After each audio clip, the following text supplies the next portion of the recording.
All right, all right. I appreciate everyone joining. Is everyone enjoying their B-Sides Tampa, though, so far? Good, good. Well, let's get some energy together for Mr. Ryan Irving. Ryan Irving has been in information in cybersecurity for over a decade in various roles, including Hillsborough County government and J.P. Morgan Chase. Ryan's specialty is in digital forensics, and he is currently a Security Operations Center Manager at Cyber Florida, which is housed here at the University of South Florida. Ryan holds a master's degree in digital forensics from the University of Central Florida. Ryan also holds various certifications from CompTIA, ISC Squared, and GIAC. And without further ado, Mr. Ryan Irving. All right. Thank you, Wilfredo. Thank you for that great presentation. First off, thank you, ladies and gentlemen, for joining me here today on this interesting talk on digital forensics. I hope that you're going to get something out of this. You're going to get taught a few things, take something away in your jobs. My goal is to have a very practical approach to this. So with that, go ahead and advance the slide for me, Wilfredo. Real quick, I have about 4 slides here that really just talk about Cyber Florida. Since we only have 45 minutes, I'm not going to delve into that too often, but just to give you a high-level understanding of what Cyber Florida does, our main goals here are to have education, outreach, and research throughout the entire state. So especially if you're public sector and you need help with cybersecurity from an education perspective, technical perspective, anything really, you can reach out to Cyber Florida and possibly get services, at least get some consulting. I know that I've worked with some judicial circuits. I know I've worked with some clerks of circuit courts, as well as some BOCCs, Board of County Commissioners. So if you need help, we're here, especially for public sector. Go ahead and advance through the title slide for me. All right, so this is what we're here to talk about today, and most of my slides are going to be memes, so hopefully it'll be slightly entertaining and I remember what I wanted to talk about. But today we're going to be talking about digital forensics and the importance of forensic triage images. Wilfredo already did a fantastic job of introducing myself, so I don't need to focus. I did update the headshot, though. I had a headshot where it was a much larger me, but now that is AI generated. So I thought that looked a whole lot better than what I had before. So that AI generated headshot does work, ladies and gentlemen. If you need a good looking pic, there you go. Go ahead and pass that to the next slide for me. So again, here are today's objectives. My goal here today is to make the case to you, if you are working in not just cybersecurity, IT, networking, I don't really care what, why you need to know how to make a forensic triage image. All right, we're going to cover the importance of them. I'm also going to give you a starter kit on what you can do and what you need to collect. All right, we're going to focus primarily on this talk on Windows artifacts. That's the predominant operating system in the enterprise environment. If we want to talk Linux and Mac, we surely can. We can take that offline though, but the goal of this talk is just to focus on Windows. And we're going to talk about why the artifacts that I'm going to list to you here in this talk are chosen. And it's not an exhaustive list by any means, but it's going to be the goal to get your investigation going. All right, and we're also going to cover tools that can do the job, paid and unpaid. Again, not an exhaustive list, but again, you need to get started somewhere. My goal will be to show you with tools that you may already have in your enterprise that you can leverage, or if you don't have anything, what you can use for free. And then I'm going to give you the all-important, why should I care? All right, so that's what we're going to talk about. Next slide, please. All right, so forensic triage image, what is it? First, we need to really define it. It is the process of collecting, assembling, analyzing, prioritizing digital evidence in a crime, incident, whatever. Something happened, and we need to be able to collect evidence to figure out what happened. It's the process of conducting an examination to eliminate or include a full forensic analysis. So just an example of that would be when I worked at the bank, we would typically do triage images first, and very rarely did we ever go to any sort of full logical or full disk image. What I mean by that is collecting all the data from either the partition or the drive itself. More than 9 times out of 10, our cases could be solved with just a triage image that we would collect. So again, we already talked about some of the goals and objectives today, but focus here is we're going to identify a data set that you want to analyze, as well as understand the importance of data volatility and the importance of collection order. Next slide, please. So, time, all right? So I can't tell you how many times I would have a case and then they would be like, we need answers and we need answers now. I'm like, I literally just got this morning and it's 11 a.m. and I'm still acquiring data, right? So if you're looking to acquire 500 gig drive of data, how long is that going to take? Well, it depends. Are you collecting locally? Are you collecting remotely? Or, how fast is the network speed if you're collecting remotely? If you're collecting locally, how fast is your USB, FireWire, or whatever speed you have? How much, if it's more than 500 gigs of data, that could take a really long time to collect. It could take hours, even if you have fast equipment. All right, so a triage image is a targeted collection of files that we're going to collect, and it's going to allow us to process and analyze much faster. All right, now you can do them simultaneously. You can collect your triage image, start your analysis, and then if you think you need a full or a logical, you can move right into that and have that collection going. But your management and people above them are wanting answers, and they want answers yesterday, especially when it's important. So it's important to know what data you need to collect so you can get to that analysis and parsing quicker. Next slide. So with coming to analysis here, it's a distilling of the relevant artifacts of value, and we're going to get to those artifacts for Windows here in a second. But the focus is going to be so we could take those files and figure out, okay, what did the user interact with? What binaries executed on the system? What logs can we identify for people logging into the system very quickly? You know, if I can have a small subset of data that I can collect in, let's say, 30 minutes compared to, back to the time issue, that's going to take 5 hours of collection, I can identify likely most of those answers that we need to have. And odds are 99% of what you're looking for is going to be in 1% of the data anyway. Right? So very rarely did I ever have to kind of go back to the well, so to say. And let me tell you, for you folks in the room, really the only time I can recall having to go back to the well beyond my initial triage image was you developers and IT folks, because you guys always made things very difficult for us investigators. So next slide, please. All right. So memory. Memory, who here is at least familiar with the term and concept memory forensics? Quick show of hands. All right, fair amount of hands in the room. Glad to hear that. Memory is really, really getting more and more important. All right, we can find all kinds of great things because in order for computers to do things, it has to hit RAM, and typically if there's encryption involved, it has to be unencrypted, right? So we can identify things like passwords or sensitive data that may be relevant to an investigation, but of course the issue with memory is it moves very fast. It's always changing, it's constantly dynamic. Right? And whenever we collect it, it's really just a snapshot of time of what's going on in the system. Next slide, please. So like I said, with memory, if you're collecting a triage image or targeted data set from a system, memory should be the first thing you go for. The reason why, it is the most volatile. As it's being used, stuff is constantly being paged out of RAM, and you're going to have data loss occur much faster with that data set than most of the other ones, right? Then, once we have RAM and memory collected, we're going to move to the targeted files from a Windows-based system. All right, and we're going to cover some of those artifacts. We can't go in depth due to time, but I'm definitely going to share with you some of my favorites and why. And yeah, next slide, please. So, if you're wondering, what should I collect from a Windows-based system from the disk beyond memory? Here's your starter list right here. Now, certainly, like I said, there are more artifacts that we can focus on and that we can acquire. However, these will give you most of the answers you're looking for. I can guarantee it. And if you don't get the content what you're looking for, I can almost guarantee you that these will at least build you the map of what you need to go look for. Quick show of hands. Anyone know what the MFT is? I hear master file table. Does anyone know the functionality of the master file table? Yeah, think of it as like the post office for all files on your system. It literally keeps a record of every single file that has touched your system. Even if you delete it, there's just a little marker that says it got deleted. We can at least show that the file existed at one point on a system in the master file table. We also get other great data, such as about 8 different timestamps around the metadata time, as well as the actual file info time and things of that nature. Recycle bin. What do people who are trying to hide things do? They try to delete them, and most of the time, I wish I could tell you, criminals or people who try to, steal or whatever, they get sophisticated. They really haven't. I mean, some do, but by and large, it's not real hard to find, and I can't tell you how many cases I solved just by looking in someone's recycle bin because they thought they deleted it and stuff was still there.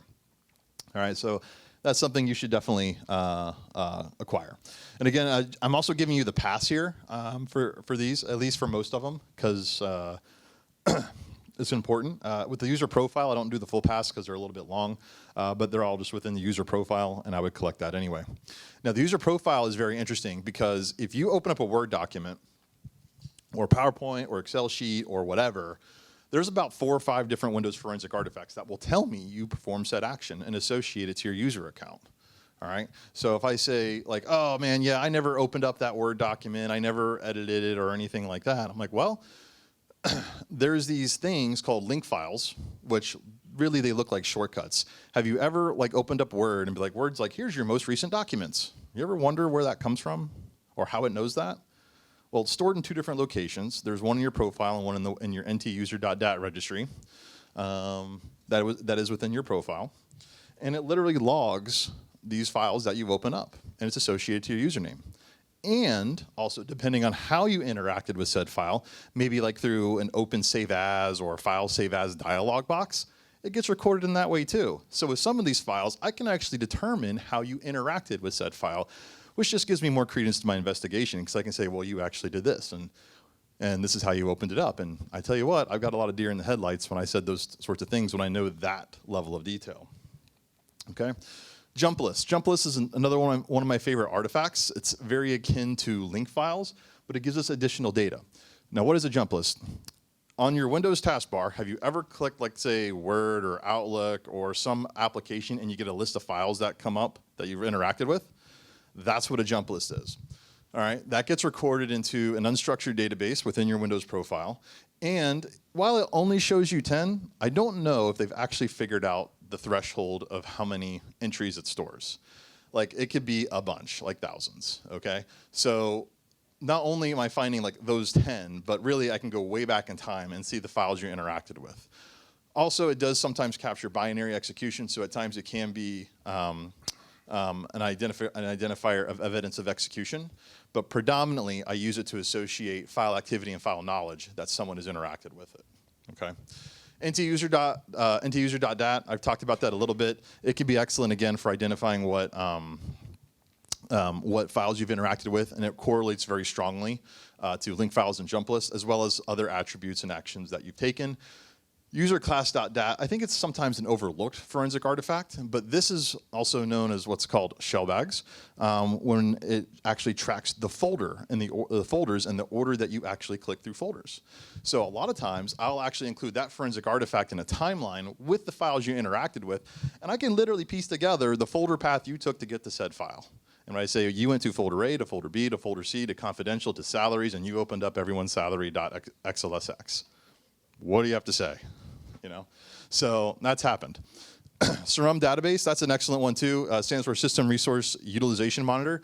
It keeps a lot of metadata about how the system's performing, such as, you know, if you're connected to a wireless network, how many bytes were sent and received, power consumption, as well as other things like that. Why might that matter? Well, maybe there's a data exfiltration case, right? We can identify packets being sent and received from different locations or from wireless networks to determine, well, hey, we have a lot of data being sent out to this network. That could be important to know. Or I know there's been folks who have used it, not in my investigations, but other investigations to where, yeah, a bad guy said, I never even opened up that laptop, never even used it. Well, that's funny. Not only do I identify logins, but we can also identify battery consumption, right? So something's not telling the truth here. To go over some of these other quickly, set up api.dev.log, that's associated USB activity. You can tell if, you know, if you're interacting with USB devices or not. Prefetch, one of my favorite artifacts associated to Windows binary executions.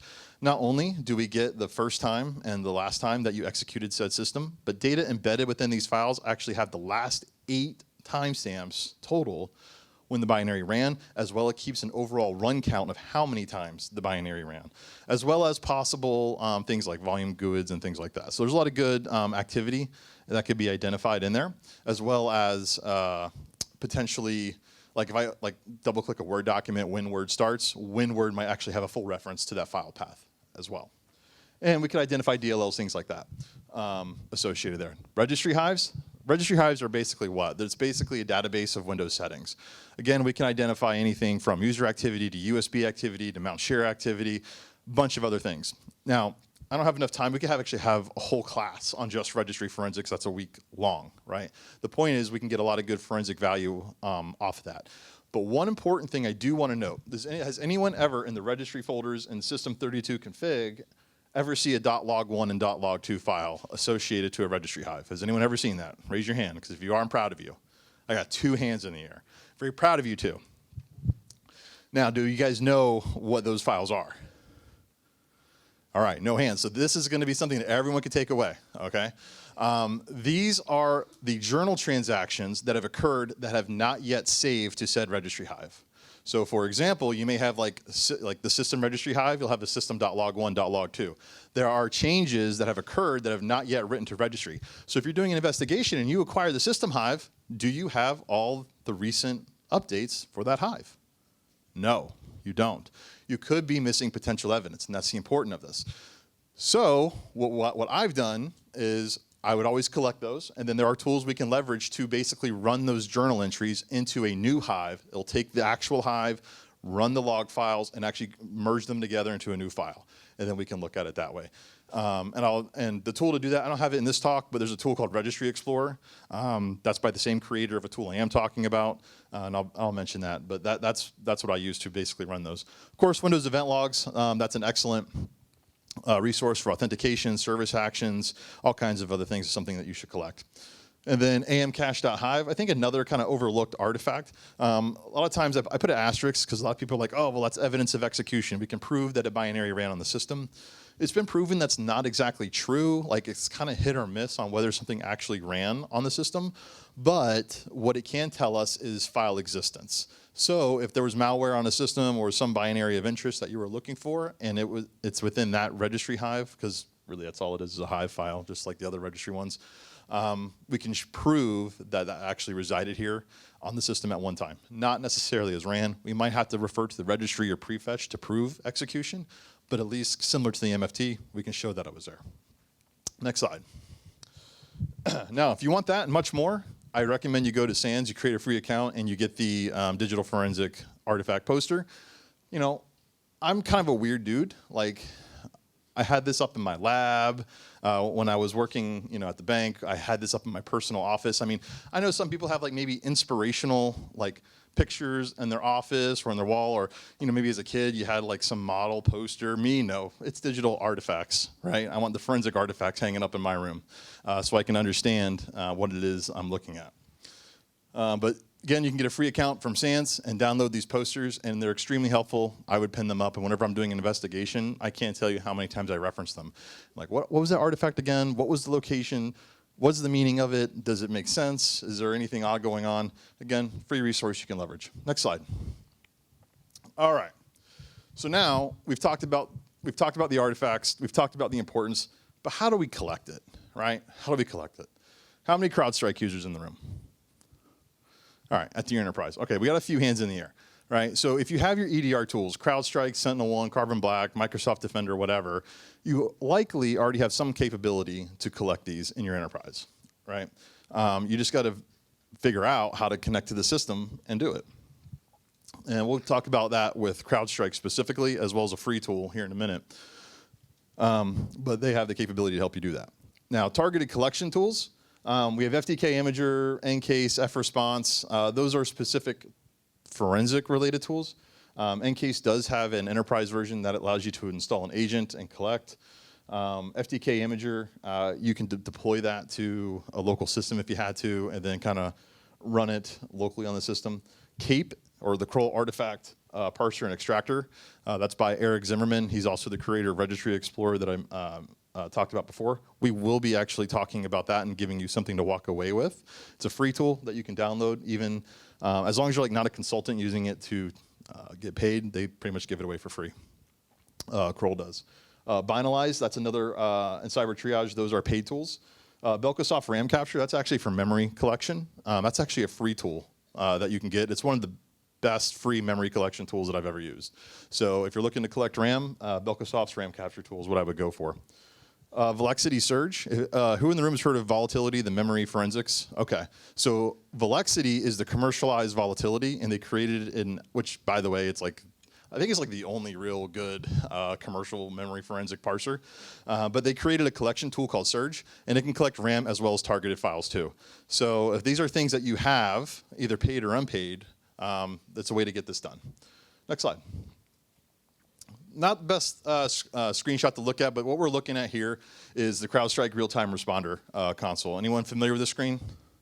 All right, yeah. So if you have CrowdStrike real-time response, a lot of built-in tools and functionality to deal directly with the system. Let's say you have a system compromised, you have CrowdStrike, you can isolate system. You could go and do, I believe it's xmemdump will give you the full memory of the system if you want, or you can deploy scripts and deploy files. Like what we could do is deploy Cape to that system and then run command line for Cape to collect the files that we need to collect. Right, so we can either use some of the built-in tools, but really what I would do is I might use xmemdump for memory, but I might deploy Surge or might deploy Cape to the system and then use the PowerShell functionality, which you can't really see it too well, but there's an edit and run scripts tab at the bottom there. You can open that up and run scripts directly against it, or if you have it stored in the CrowdStrike cloud, you could push those to the isolated machine and collect from there. Next slide. Now this is a free tool called Cape. It's that curl artifact parser and extractor. Okay, if you don't have anything, this is something that you can leverage. You can leverage it either in a GUI format or you can leverage it in a command line format.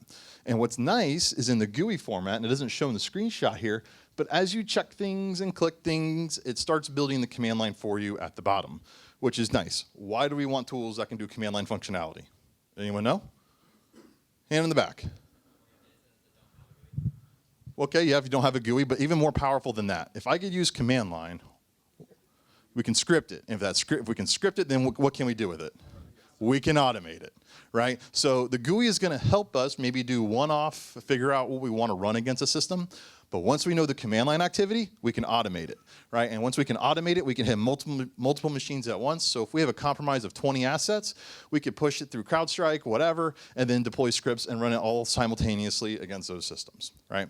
So that's the importance about that. Now, looking at it, the right side is your acquisition, all right? As you can see, the SANS, quote unquote, the SANS underscore triage is selected. That's going to be all those artifacts that we talked about, I think minus the MFT. So I also have the MFT not checked there, but in the command line I'm about to give you, I have that marked. Now, the left side, though over here, that is the actual parser. So again, this tool is by Eric Zimmerman. He has a lot of great forensic tools. I've used them over and over. You can, I say simultaneously, you can acquire said data and then also have Cape parse that data for you. It'll parse the link files, the jump lists, the prefetch, the event logs, whatever you want to do, and then some. Okay, so you can kind of do that all together. Me personally, I like to kind of do them individually because I like to look at it and do it myself. But if you got a lot of systems and a lot of assets and you just need to get to looking at the data in an Excel sheet, because at the end of the day, if you're doing forensics, you're looking at Excel sheets, just like every other job in the planet, that's what you're going to do. Next slide. Oh, yeah, so there's that other, the bottom of that screenshot that I said wasn't there. There it is. Guess I forgot that was there. Next slide. And then if you want to take anything away, you want to run a command line Cape, there you go. That is the command line for Cape. You call the Cape binary, you call your destination source. In this case, we're just calling the root a C drive. You call your destination. Where do you want the data to go? All right. In this case, I apparently have a D drive, either USB or some other drive location, to a folder. And then the flush argument is going to actually clear out anything in that folder to make sure it's clean, there's no other Cape data there. And then the target is the modules that are going to run for Cape, which is, in this case, the SANS underscore triage and the MFT. And then you can actually put it to a zip file or VHD or other sort of formats, all right? So there's multiple formats that we could deal with. So I'm just putting it out to a zip archive file there, which most forensic tools are very easily able to process. Next slide. All right. Can you send to an SFTP? I believe with Cape they actually do have that functionality. Yes, good question. So I already kind of talked about this a little bit as far as the process and workflow for CrowdStrike, but really this can work with other EDRs too, right? Obviously if you have a compromised asset, you need to figure out likely how to isolate it first. As long as that isolation, you can still maintain communication. As long as you can maintain said communication, for example, in CrowdStrike, we can go into real-time responder and then perform either native actions to collect, right? Or we can deploy our own tools like Surge, Cape, whatever, and then run that locally. I know I've had experience doing that with Cape, Surge, and F-Response, which F-Response is actually a pretty fantastic remote forensic tool as well. All right, next slide. All right. All right.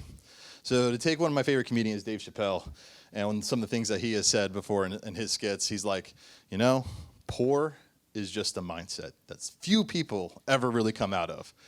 You are broke, right? So how many people have security budgets where they feel broke? Got some hands. I should see some more hands in there, okay? There we go. I got some more hands. You feel broke. Like, Ryan, I got no money. They expect me to lock this thing down like Fort Knox, but really I just have a Cheeto in the lock, okay?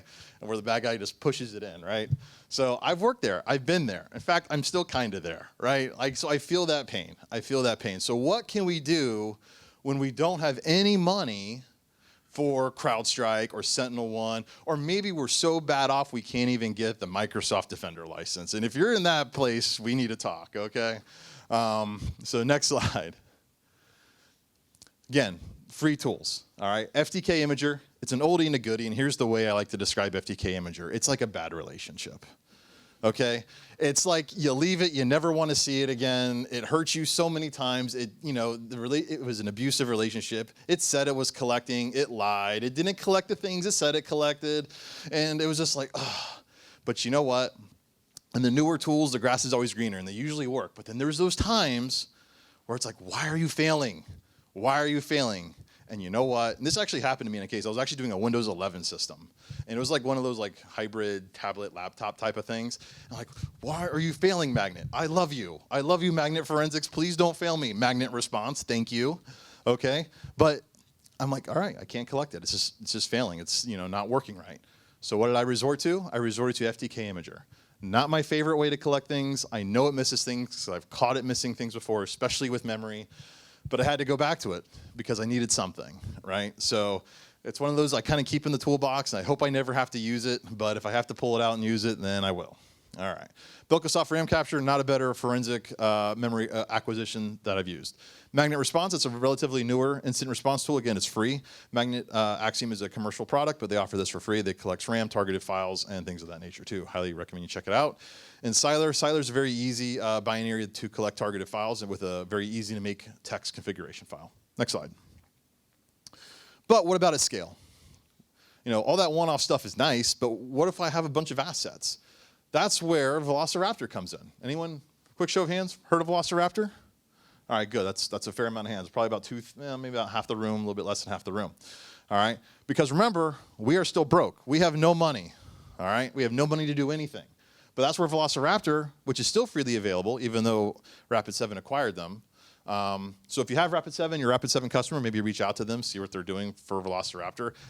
I'm not sure they're sure. I kind of asked, and I don't know. I kind of get like sometimes hit and miss answers, but maybe maybe that's changed. But I know they purchased Velociraptor, and it's actually a pretty excellent tool. It doesn't have all the EDR features that your CrowdStrike, SentinelOne, or even Defender is going to have, but think of it more of that real-time responder. You can isolate, interact with the system, collect artifacts, and run things against it. You can do this. And plus, look, it's Windows, Mac, and Linux capable. All right, you can make agents for all three of those platforms. Really, with a little bit of elbow grease and hard work, you can make this thing work. You can even kind of make it almost like a poor man's or broke man's EDR in a way with constant monitoring and scripts running. Next slide. So here's just some screenshots of how it looks like. We can see I've protected part of the host names for protection purposes here, but you can see that these systems are connected to our Velociraptor platform, and we can interact with them remotely. Anywhere where I can access the console, I can interact with those clients and get said data from them. Next slide. And look what they have in here. Oh, Windows Cape files and targets. Well, isn't that convenient? They actually already build in a Cape collection into Velociraptor. And this can help with that at scale capability. Maybe not quite fully automation, but at least semi-automation, right? And it's already built in for us to do. So we really don't have to do a lot here, but we already have the capability to collect all those things that we talked about earlier in the talk via Cape that I already talked to you about automatically within Velociraptor. Next slide. All right, and this is just an example of what the collection would look like. It gives you what they call a hunt ID, and sometimes some of their terminology and the way they name things, I don't necessarily agree with, but it's okay. They have a hunt ID that's associated to what you're doing and what you're collecting, and it gives you date and time stamps and things of that nature. Next slide. And I believe it's going to show, yeah, we can see here that, now I want you to think about this. Remember I told you, you have this large system, right? You have this large system that you want to do an investigation on. How much data did I actually collect off of this system? This is a 500 gig drive, and we have 2.7 gigs of data collected. We're saving time. We're saving time on initial acquisition, but not just on initial acquisition, also on analysis. Because if you're just having a tool process this and provide you output, how much time is it going to take to process 2.7 gigs versus 100 gigs, 250 gigs, 500 gigs, a terabyte or more of data, right? And then we're getting that in a compressed format of 1.5 gigs. How much more is your network team going to love you for only copying 1.5 gigs across the network as opposed to however many gigabytes or even terabyte of data, right? Not to mention, dealing with failed downloads for images is not fun. If you've ever had to deal with that, and you're just like, why won't my stuff just get them across the network and get here so I can actually do my job? Well, then it's a very painful thing to feel, I promise you. All right, next slide. And this is just a brief screenshot showing you some of the examples that it's collecting. There's a lot more files here than what's listed, but we can see some of the main stuff off the root that we would care about, which also is inclusive of not just MFT, but we have a $ log file, $USN journal, things like that, which is the transaction logs of files and things of that nature. So we're getting all that good data right off the root, which is also important because, you can't just see these files unless you have this special tools to see them, right? These are what are called $ files that if you just go into Windows Explorer, you go to see, you're not going to see them. They're just not to. Even if you unhide everything, you're not going to see them because they're really made for system metadata and just system tracking, so you have to have used special tools to identify them. Next slide. All right, now we're going to get to the why should I care. Probably one of the more fun part of the talks, right? We got about 15 minutes left. So the first scenario, that ain't no process I ever heard of, all right? I just saw this Samuel L. Jackson meme. I'm like, I got to use that thing. That thing's like freaking sweet, okay? So go ahead and next slide here. All right, so scenario one. I don't care. Name your malware, name your ransomware threat, name your intrusion, your intruder, name your APT. I don't really care about the event. But this is, going to be interactive. So I'm not just answering this for you. How long should you guys wait before you collect data? Well, here immediately. Everyone pretty much agree that, and as soon as you should collect, right? All right. How often does that actually occur, though? Like time to breach to time to collection? Yeah, like I see a lot of heads like, yeah, no. You gotta be, once you know something's happened, yes, you should collect, but then now we get to, well, how long have they been there and whatnot? And that leads us to my next question, or will it be? Yeah, I guess so. When do they call you in to work on it? Right, exactly. So let me ask you this. Let's say something happens, and do you think, so run my question up there? Yeah, I do. Okay. So we'll get to that in a second. But will the data collected be enough? Well, I don't know. It might be. That's one of those depends sort of answers. I will kind of give you that one, right? Depends on what we collect. We may have to go back to the well, but if we do our triage image, we should at least be able to build a map to where the data is. Now, I'm not talking about timelining, but when I say build a map, I'm talking about timelining those artifacts into a nice orderly manner to where we can follow the bouncing ball of the system to figure out what happened. Now, what could you uncover? All right, so just think about this. Take this top line scenario, malware, ransomware, intruder, whatever. What are some things you guys think we could find in our triage image? What could we find? We could find potentially who? We could find potentially when. Let's say it's a phishing. Let's say it start with the phishing email. Phishing email hit user's inbox. They downloaded a Microsoft Word document. Microsoft Word document had a macro. PowerShell executed to download additional binary. Binary ran on the system. Based on the artifacts we talked about, what could we see? You want to take a guess? Yeah, registry could show things. Registry could show things such as the Microsoft Word document being open. Link files and jump lists would also be able to show Microsoft Word document being open. Right? The prefetch would be able to show the PowerShell ran. Maybe if we're lucky, we'll get the command line activity from the PowerShell. Perhaps if we, event logs, perhaps we have PowerShell logging enabled. Or, if you have just standard security logging, if you did one thing today for your enterprise and you have nothing else, no EDR, nothing, go turn on event ID 4688 in your security log. That's process tracking. You will get your command line activity associated to the process running. That will immensely help you if you have to track something down. Okay, but the point is we can uncover a lot of those activities in the triage image without collecting a lot of data content. Now, let me ask you this question. Will the data be there in 1 hour? And also think from a memory perspective too. What's that? In memory, things could start to page out. But I'll tell you, even with memory, about an hour, probably got a good chance that you'll find good stuff. What about 12 hours?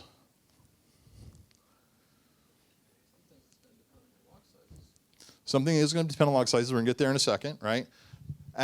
Right, so 12 hours, I still think, memory, you could still get some things. Your disk persistent stuff, you're going to be fine, I think. No issue there. What about 2 days? 2 weeks? A month and longer, right?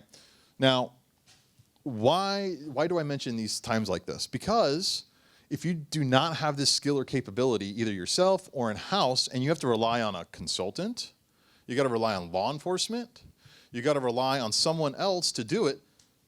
There's been plenty of ransomware cases where they took 30 days for people to come out, and that's when they start collection. You could probably get some log activity depending on how good the log retention is. You could probably get good disk artifacts, but a lot of that stuff, a lot of the good GUI stuff that we can find in there is in memory and other artifacts such as that. And you could potentially miss that. So we already talked about also what could some of the artifacts show us.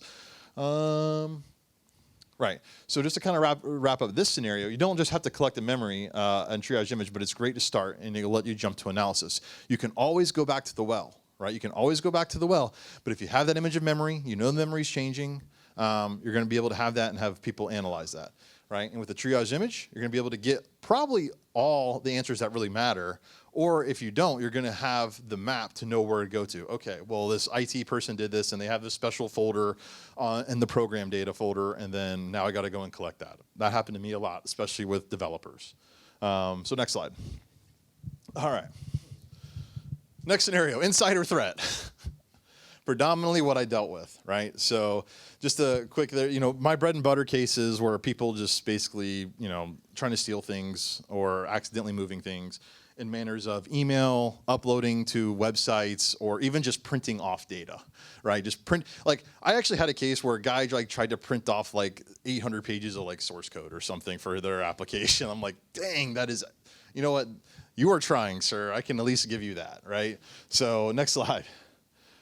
But we have the same questions. Just because we have a malware, ransomware, and intrusion event versus an insider threat, the questions get tweaked a little bit for contextual purposes, but really they're the same, right? So what if we have an insider threat, disgruntled employee, or someone who just decides to quit and walk out with sensitive data? That's never happened to anybody before, right?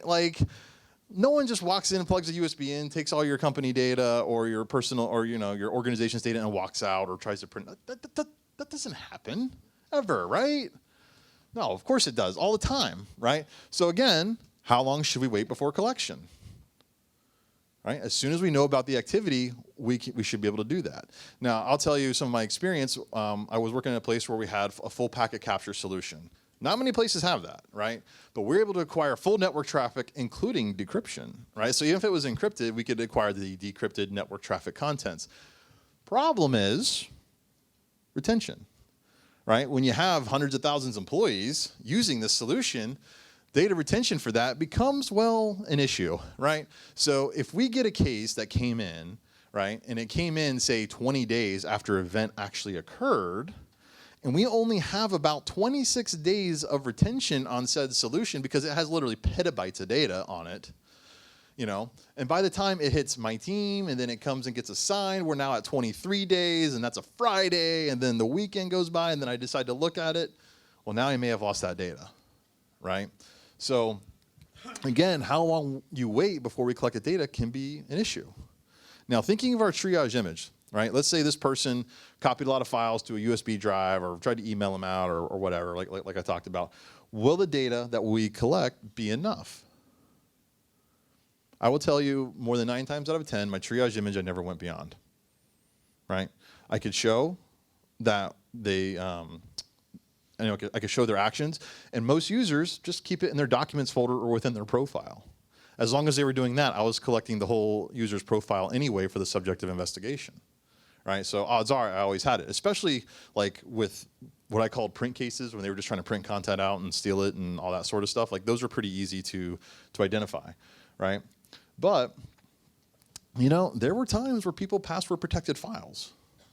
And guess what the question is? Of course, nothing's ever good enough. I recovered the file, and I figured out what they did. Isn't that good enough? They're like, no, we want you to figure out what they use for a password. So yeah, we had password software that could try to crack it, and it worked about 60% of the time, and that was all good. But you know what worked even more than that? Just looking through their email, because a lot of times they just emailed the password to themselves with the document or in a separate email. I was actually more successful with finding the password in their email records than I was when I had to actually crack said file, right? So again, dealing with most users, people are lazy. People like convenience, right? And that doesn't change here. Like the same things occur. But I was able to build a timeline of activity. And even better, like I like to tell people, is you got to keep pulling on that thread of an investigation. All right, something's going on, you can't figure something out, or something just doesn't seem right here, right? Like I've had investigations that were simple. Hey, I emailed this thing out. They shouldn't have did it. They should just get a slap on the wrist. All of a sudden, I'm finding, oh, you actually created your own separate company and are referring yourself business from your company you're working for. Is that a problem? Not my pay grade to figure it out, but it doesn't seem okay to me. So, those are things that we would identify, we would report on, and things like that. Or we had these cases where people were committing fraud. Okay, and basically what they were doing is they all kind of had like their own little method, but once you kind of figured out their MO, you could really kind of put it together. Like we had people give quotes for competitive pricing to give themselves business, and sometimes they would fabricate it themselves. One guy, it wasn't my case, but my partner's case, like the guy was actually dead, and we proved that he was dead, and he was still getting quotes from the guy even though he was dead. Like all these sorts of things would occur, and it's just like you can't believe it. And sometimes it's very low tech. Like sometimes people would like just forge signatures and just tape it over the signature line. Like you can't make this stuff up. But like those sorts of things happen, right? But again, going back to our question, what could we uncover? Well, we could put together the map of exactly, or within really good reason, of what they interacted with, how they interacted with, and when it occurred. And a lot of times it was open shut, you know what I mean? But again, we have to ask the questions, what will happen in an hour, 12 hours, 2 days, 2 weeks, a month, etc. The point of that question is the longer you wait to collection, the greater chance you have for evidence degradation. And when evidence degrades, there could be chances to where you can't prove the case, right? You can't prove said allegation. And then nothing happens to the person, and that can be okay. Like I'm not trying to fire people. I was just good at firing people back in the day. Like it just was a thing. Although it was really rewarding when I got someone out of going to jail. Like that was probably one of the more rewarding things. But by and large, getting people fired was a regular daily job that I had. All right. So again, the point is these triage images, they're going to be able to help you guys in getting data faster time to analysis. And even if you never, ever, ever want to do forensics, you hate forensics, but you work IT as a system admin, someone needs to know how to do it and what to collect. Because maybe you're not the guy to do the investigation. Maybe you're not the guy or gal to do the analysis, but you can hand that over to law enforcement. Hey, law enforcement, thanks for showing up a month later after our thing occurred. I took this the day after the breach. You know how they're going to thank you for that? They don't get that. Like I talk to FDLE fairly regularly. Like that just doesn't happen. So like one of my missions is telling people like you need to know how to do this even if you just work in IT because, well, go to the next slide. We'll get to the because here in a second. We'll get there. Okay. So real quick, I know we're running out of time. Is this forensically sound? I get that question. Well, the answer is in court anyway, there's no really such thing as sound forensic acquisition with mobile devices because in order to acquire mobile devices nowadays, a lot of times you actually have to exploit said device, and that goes against a lot of the academic knowledge. So the important thing when it comes to quote-unquote forensically sound is documentation of your activities. How did you interact with the system? When did you interact with the system? What tools did you use? All that, because that's what's going to come into the question nowadays. The whole textbook thing of like pull the power and everything like that, that's actually just bad for so many reasons now.